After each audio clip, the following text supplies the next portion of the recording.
Good morning everyone! Galing po kami ng Tangub City at doon po namin ginanap yung strength and agility test namin.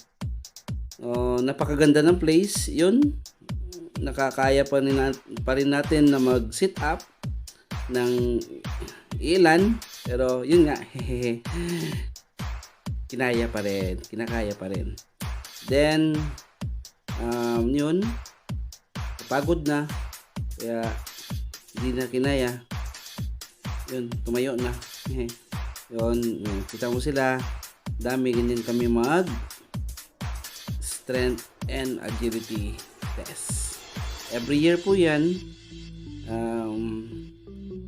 Tinitest po yung strength po namin. Please don't forget to like, share, and subscribe on my YouTube channel. Thank you!